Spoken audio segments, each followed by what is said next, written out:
It said that love can drive people to do irrational things. But sometimes, love drives people to do the unthinkable. I've heard the saying countless times. Love makes you do crazy things, but when it's pushed to the edge, love doesn't just lead to madness. It leads to something far darker. Something that makes you question everything you thought you knew about love, trust, and safety. This is a story that I wish I could say was just a bad dream or a cautionary tale. But it's not. It's a story that became my reality. One that started with the best of intentions and ended in a nightmare I still can't fully escape from. Let me take you back to the beginning. It was just like any other young couple preparing for their first Valentine's Day together. Sarah and I had been dating for 6 months. 6 perfect months. Every date felt like a step towards something more, something serious. She was everything I'd ever wanted in a partner. Kind, thoughtful, beautiful, and passionate. Her smile made the world feel a little bit brighter, and her laugh, well, it had a way of making even the worst days feel manageable. I had planned everything meticulously. I wanted our first Valentine's to be unforgettable, special. The kind of night we'd look back on for years to come. I'd booked a cozy little restaurant in the heart of the city, a place we'd been talking about for weeks. We'd shared our favorite meals there, and it felt like the perfect spot to celebrate the bond we were building. After dinner, I was going to take her to the park where we had our first date, the place where everything started. As the day approached, excitement built in both of us. I could feel it in the air, an electricity that made my heart race every time I thought about her. But what I didn't know was that something else was also starting to stir in the background, waiting patiently for the perfect moment to strike. The day itself was flawless. The sun was setting just as we stepped out of the restaurant, casting the entire street in warm hues of orange and gold. I could tell Sarah was happy. We held hands, strolling through the familiar streets, laughing, talking about everything and nothing. It was perfect until we reached the park. As we approached the bench where we had shared our first conversation, I noticed something strange, something I couldn't quite explain. There, lying on the bench, was a single red rose. I picked it up, holding it in my hand as I turned to Sarah. "Did you leave this here?" I asked, trying to play it off. She glanced at it, then shook her head. "No, I didn't. That's odd." Her voice carried a trace of uncertainty, but we both brushed it off as a strange coincidence. "Maybe someone just left it for us," she suggested with a nervous chuckle. But something felt off. I couldn't explain it, but the hairs on the back of my neck stood up. It was as if we weren't alone in the park anymore, like someone else was there, watching us. The air felt heavier, thicker, as though it was trying to tell us something we couldn't see. But we shrugged it off, assuming it was just the excitement of the evening playing tricks on us. We walked around the park, hand in hand, trying to forget about the rose. But as the evening continued, the feeling of being watched didn't leave. In fact, it intensified. I kept glancing over my shoulder, but every time I turned, there was nothing there. We eventually said our goodbyes, both a little unsettled but not enough to let it ruin the night. As I walked to my car, I noticed something else out of place. A small envelope was tucked under my windshield wiper. I was puzzled. I hadn't seen anyone near my car, and the parking lot was empty. I picked it up, carefully tearing it open. Inside, there was a simple note written in neat, yet oddly precise handwriting. "I know everything about you." My heart stopped. I looked around, but the street was still deserted. Sarah had already gone home, so I was alone with nothing but the faint streetlights to keep me company. But that note, the words echoed in my mind. "I know everything about you." The anxiety hit me hard. I showed it to Sarah, and her face went pale as she read the note. "This is unsettling," she whispered. We both tried to dismiss it as some sick joke, maybe a prank from someone who knew us. But deep down, we both knew that something wasn't right. The paranoia started to settle in, and every little noise felt amplified. Every rustle of leaves, every passing car, every movement felt like someone was watching us. Over the next few days, the strange events escalated. More anonymous gifts started arriving: flowers, chocolates, stuffed animals, each one more elaborate than the last. The notes that came with them, though, grew darker, more invasive. They weren't just generic messages. They were personalized in ways that made my skin crawl. I know what you wear on your days off. I saw you last night at your favorite coffee shop. You really like those jeans, don't you? It wasn't just the gifts, though. We began noticing odd things around our apartment. Things that were out of place. The refrigerator door left open when we knew it was closed. Items from my closet gone missing, only to show up again in different places. A note, once again, left on the door to our bedroom. I'm closer than you think. The anxiety was suffocating, and it wasn't just me who felt it. Sarah, too, was starting to look over her shoulder constantly. We became more and more vigilant, locking doors, checking windows, staying inside at night, but it never felt like enough. The worst part was the feeling that we were being watched, always. It felt like someone was just outside, just beyond our sight, waiting for the right moment. And then, on the night of Valentine's Day, it happened. We had just returned from dinner. A beautiful evening that felt like it could be the start of something even better. The night had been perfect up until that point. We entered the apartment, talking about the day's events, but something felt wrong. The door was ajar just slightly. I hesitated before opening it fully, a gut instinct telling me something was off. I pushed the door open, and what I saw made my heart sink. The apartment was ransacked. Drawers were pulled out, papers scattered, furniture overturned. Everything that had once been neatly organized was now a mess. I felt my blood run cold as I searched the apartment for any sign of an intruder. And then I saw him. A figure stepped from the shadows. He was tall, wearing dark clothes, his face hidden by the low brim of a hat. He stepped forward, and for the first time I saw his eyes. Those cold, empty eyes. His lips curled into a twisted smile. "You thought you could escape me?" he sneered. It was Sarah's ex, a man who had never let go, never accepted the end of their relationship. He had been watching us, learning our patterns, our routines. Every move we made was tracked, planned for. He'd waited for this night, for this moment, when we would let our guard down. The terror surged through me like a cold wave. "We can't stay here. We have to go now," I whispered to Sarah, pulling her toward the door. But it was too late. The man lunged at us, a crazed look in his eyes. He was stronger than either of us expected, and I knew in that moment that he wasn't leaving without a fight. We fought with everything we had, running through the apartment, trying to find a way out. Every time we thought we were safe, he'd reappear, cornering us once more. It was like a twisted game to him, a game he was determined to win. We finally managed to escape, running through the hallways of our building, down the stairs and out into the street. I didn't stop running until I reached the nearest police station, breathless, panicked. But when the authorities arrived at our apartment, there was no sign of him. He was gone just like that. They told us they'd investigate, but the truth was that I could never shake the fear.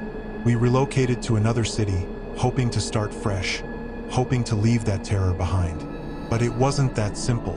Every Valentine's Day, without fail, we received a single red rose at our doorstep. No return address, no name, just a note. Every year, the same note. "I'm always watching. Some love never dies. It just becomes more dangerous."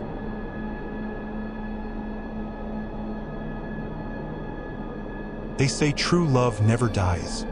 But what if it doesn't stay buried either?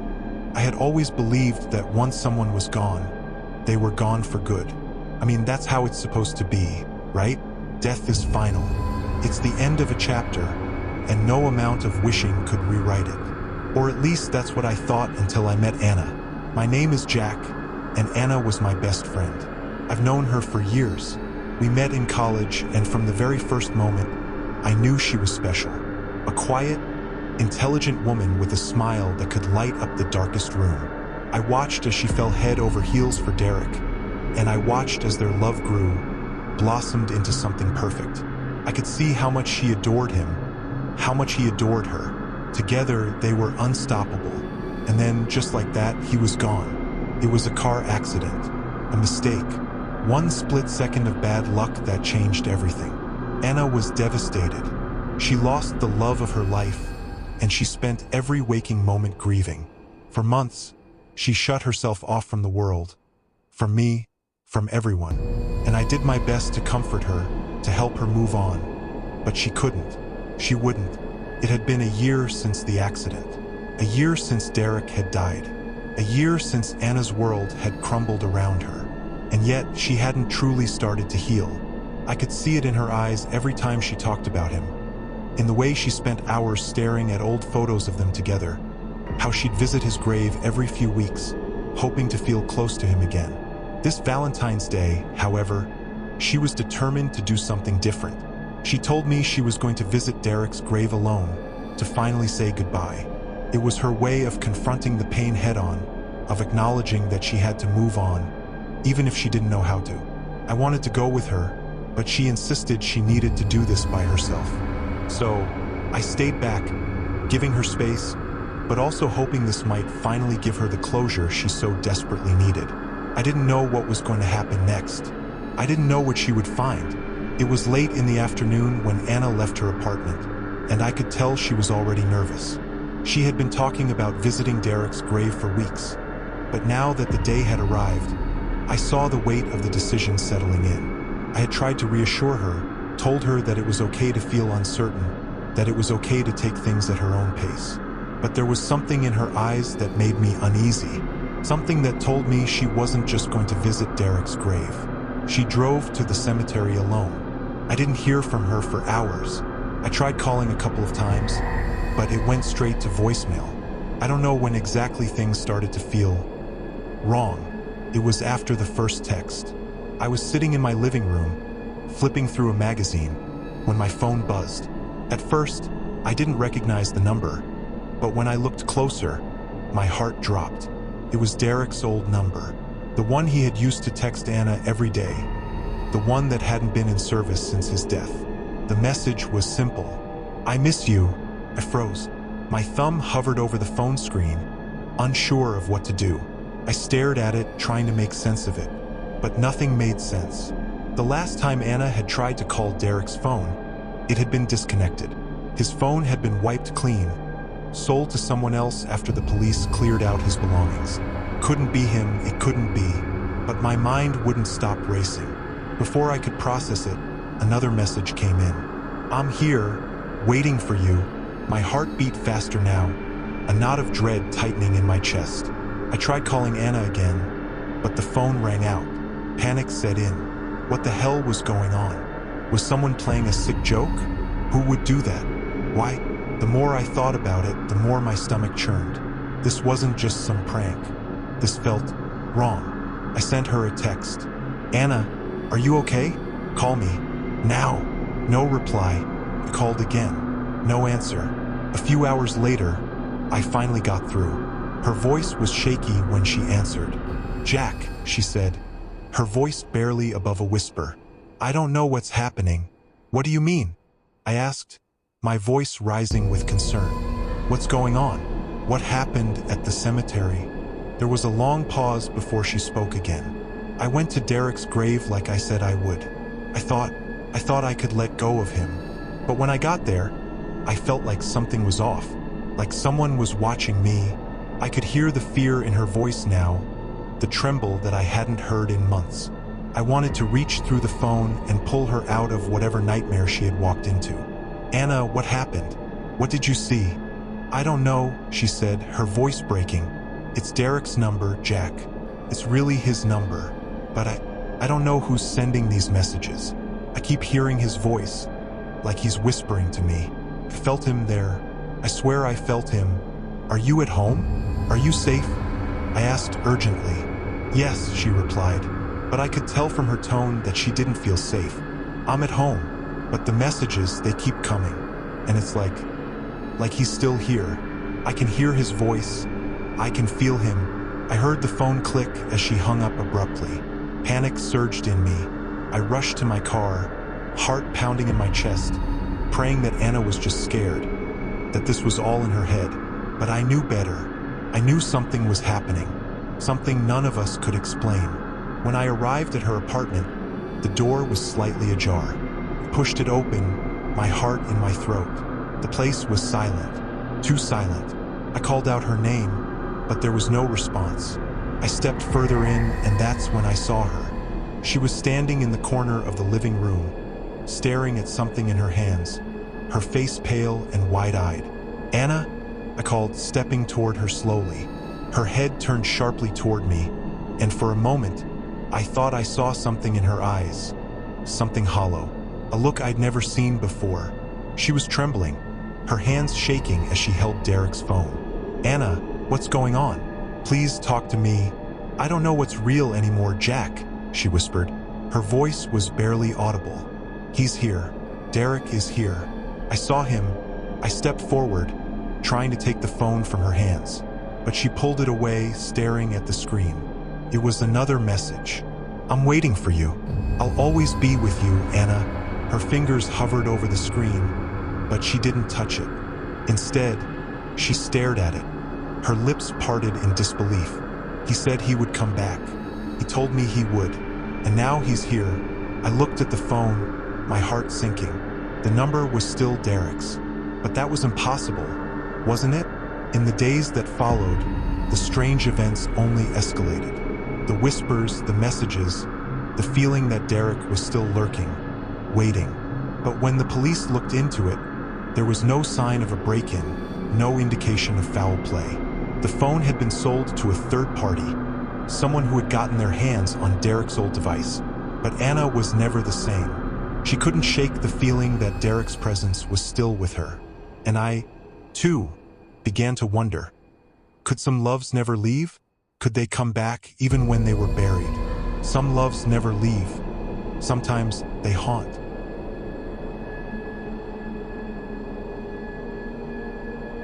On Valentine's Day, most people get flowers and chocolate. But what happens when someone gives you something far darker? I've always been a skeptic when it comes to love stories. I never bought into the fairy tales or the notion that true love could conquer all. But I always believed that at least some relationships, real relationships, were built on trust and respect. That is, until I met Sarah and David. Their story was the kind you would expect from a romance novel. Love at first sight, a whirlwind romance, and everything seemed perfect until it wasn't. Let me take you through the story. I wish I didn't have to tell you this, but what happened to Sarah that night is not something I can forget. And it's something I'm still trying to piece together myself. It all started with the promise of a special Valentine's Day. I remember Sarah telling me how excited she was to spend the day with David, her boyfriend. They had been together for about 6 months, and everything about their relationship seemed perfect. David, in Sarah's eyes, was the ideal partner, attentive, caring, and always making an effort to surprise her.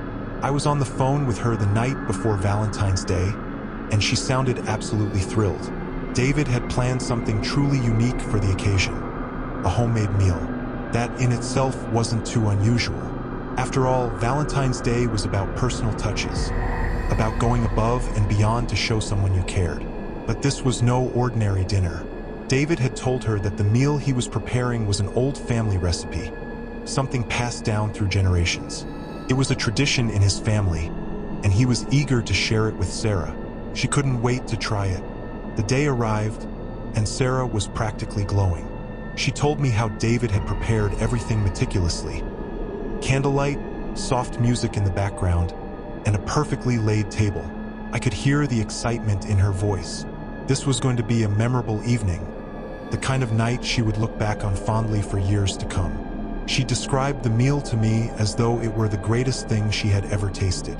It was a rich, hearty dish, a roast with fresh herbs and vegetables, accompanied by a homemade dessert that David claimed was a family favorite. Sarah said she couldn't remember ever feeling so cared for, so special. I could hear the joy in her voice, and for a moment, I truly believed that she was living in a fairy tale. She was in love, and it seemed like nothing could spoil this moment. But the next morning, everything changed. I was at home when I received Sarah's call. At first, it was hard to make out what she was saying. Her voice was weak, barely audible, and there was a strange undertone to it. Panic was starting to rise in my chest as she spoke, telling me that she felt horribly ill. "I feel so strange, Jack," she whispered, almost sounding like she was trying to hold herself together. I ate the meal David made, and now I can't stop feeling dizzy. I thought it was just the flu, but it's getting worse. I feel like I'm losing control. I tried to calm her down, reassuring her that it was probably just a bug. But something in her voice told me that it wasn't something simple like the flu. It was more than that. I could hear the fear in her words, the urgency. Something wasn't right. I'm seeing things, she continued. Figures. People standing in the corners of the room. I can't focus. My vision's all blurry. My stomach sank. This wasn't a typical illness. This was something else. I told her to sit down, to stay put, and that I was on my way. When I arrived at Sarah's apartment, it was like stepping into a nightmare. The lights were dim, and she was sitting on the couch, pale as a ghost. Her breathing was shallow, her hands trembling, and her eyes were unfocused, like she was looking through me, not at me.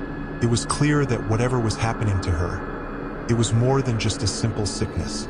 She looked up at me and whispered, "Jack, something's wrong. I don't feel like myself.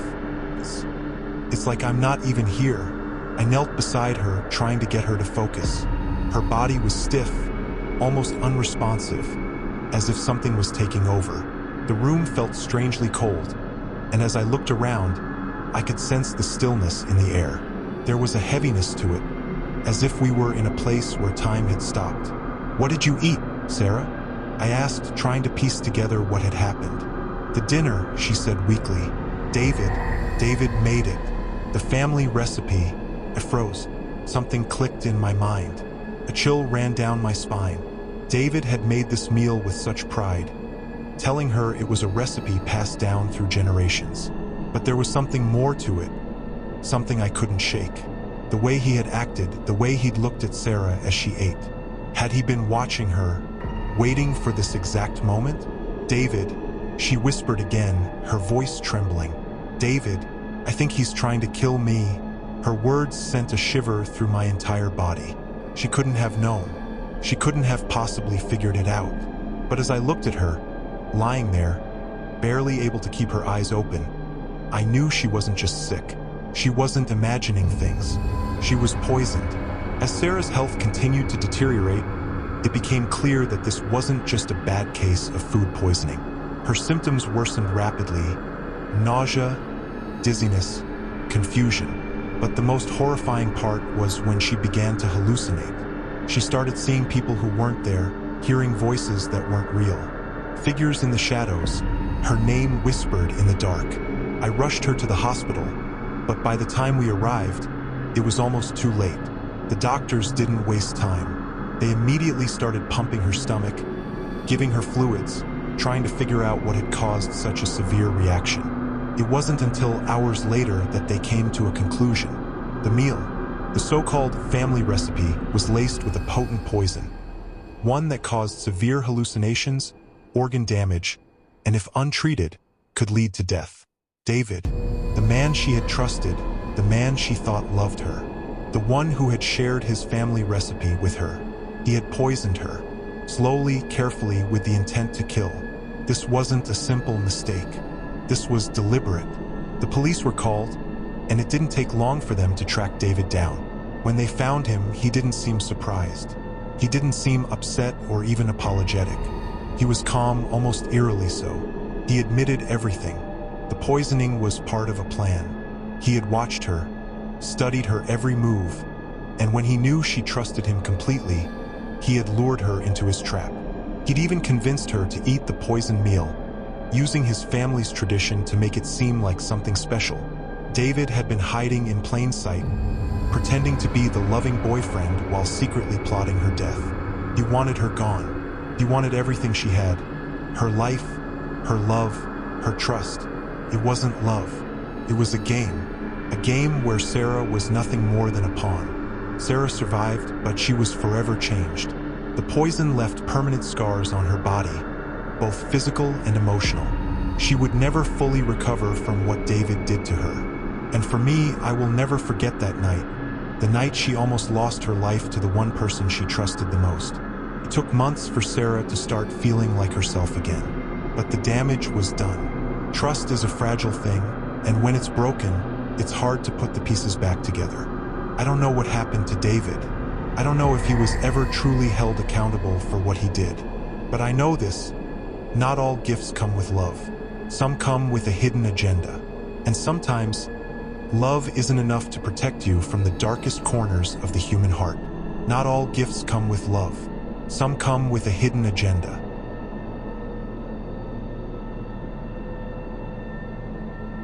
Valentine's Day is about celebrating love, but what if someone's love for you turned into an obsession?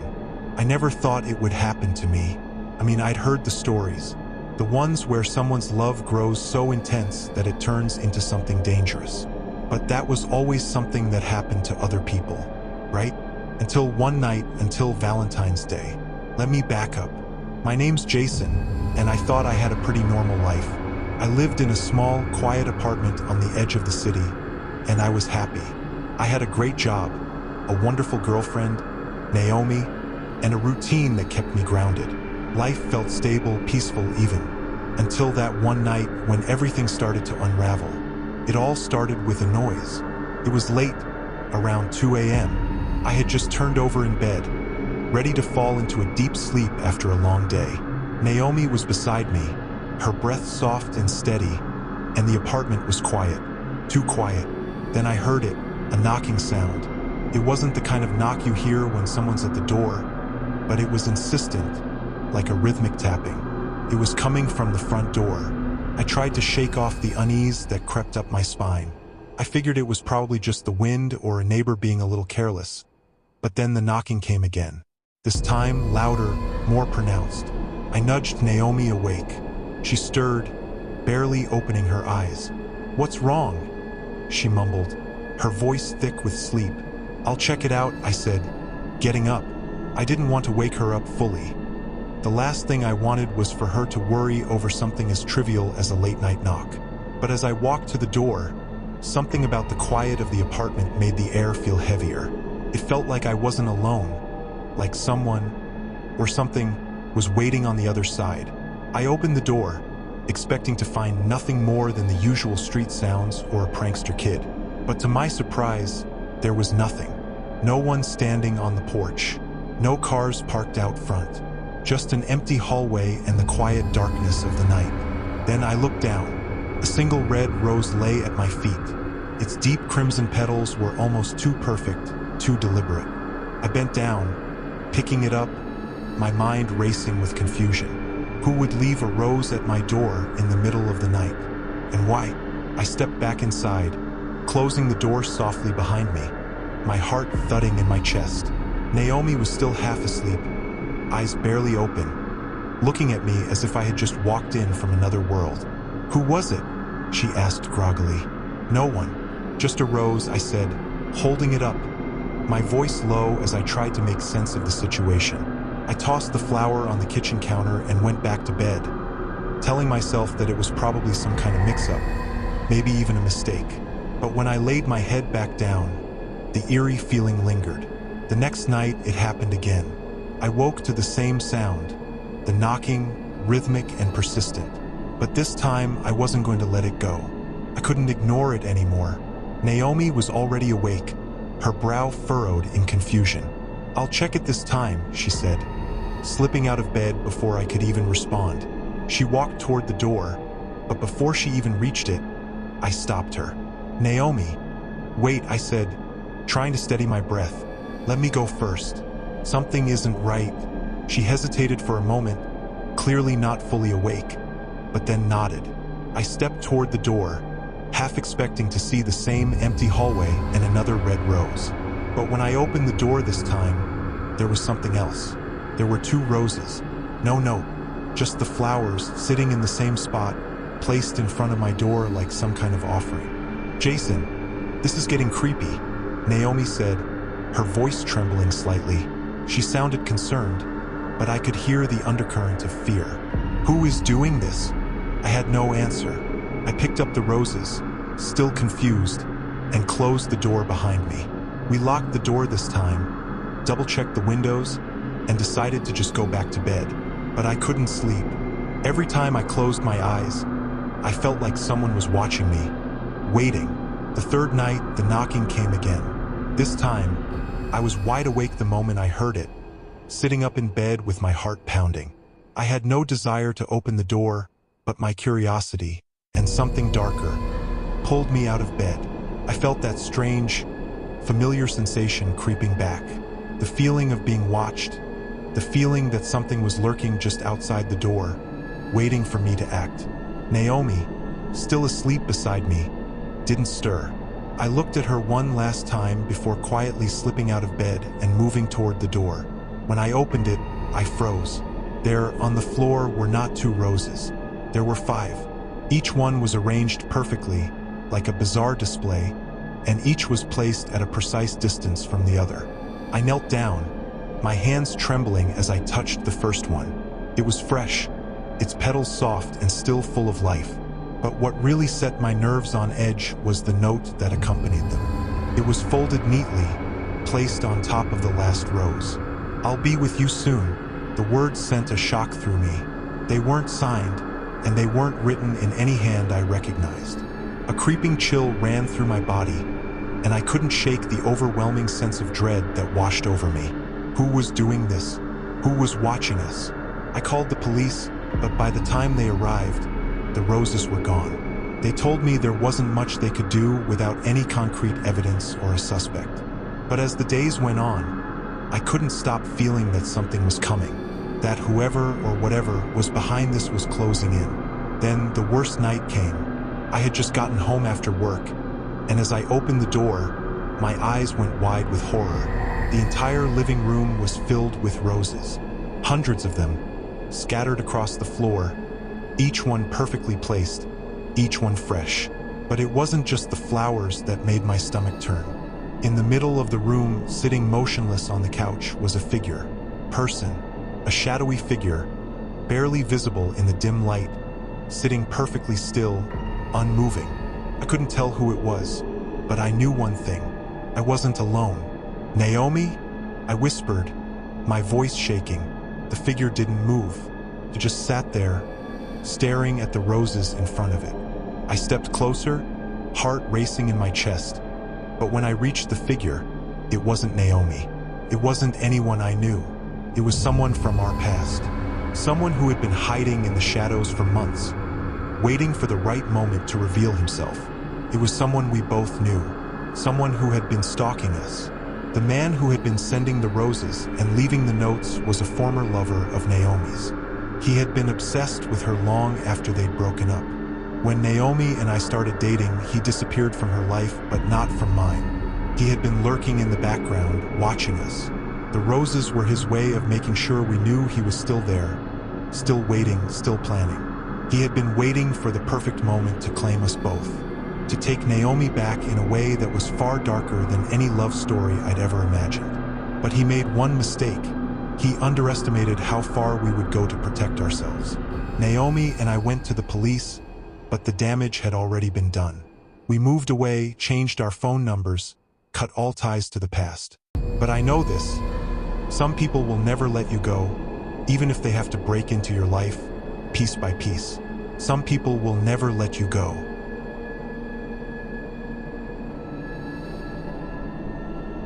Valentine's Day is supposed to be about love and affection, but for one man, it became a deadly game of possession. I never imagined that Valentine's Day could be anything other than sweet and romantic. After all, it was a celebration of love, right? A day to express your affection, to exchange flowers, chocolates, and heartfelt gifts. It was supposed to be a joyful occasion, a day to cherish your partner and show them how much they mean to you. But for Tom and Laura, it was a day that would change everything. A day that would expose the terrifying truth that love, when twisted, can turn into something monstrous. Tom had always been the perfect boyfriend. He wasn't just attentive.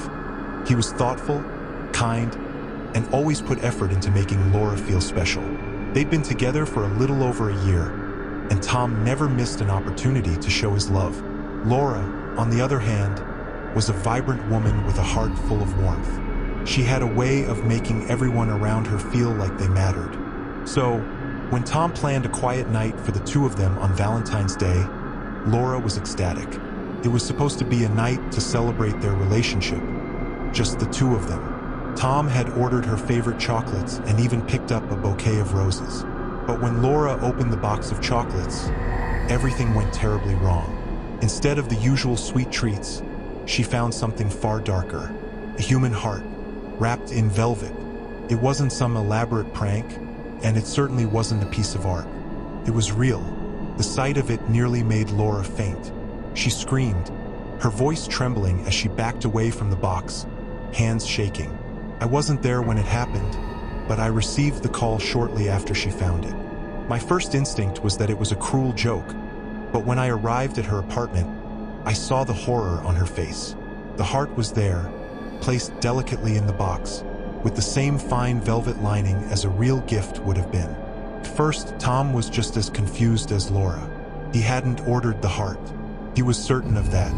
But as they examined the box and the receipt, something even more disturbing surfaced.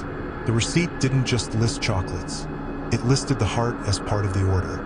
The delivery note was signed by a name neither of them recognized. But more chillingly, it was clear that the sender was a man who claimed to be a secret admirer of Laura's. The realization hit hard. Someone had been watching her. Someone who had been planning this for a long time. Someone who was obsessed with her. So consumed by his desire that he was willing to go to unspeakable lengths to make her his. At first, Laura tried to dismiss it, convinced that it was a one-time mistake. Maybe it was some kind of sick prank, she thought.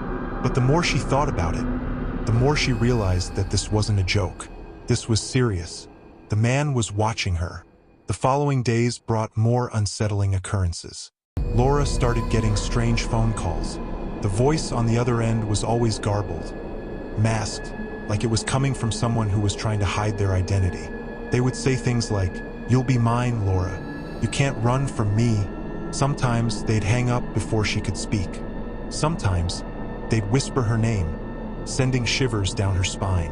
Tom and Laura tried to go to the police, but they didn't have much to go on. The man had covered his tracks well, and though the police were concerned, they couldn't act without more evidence.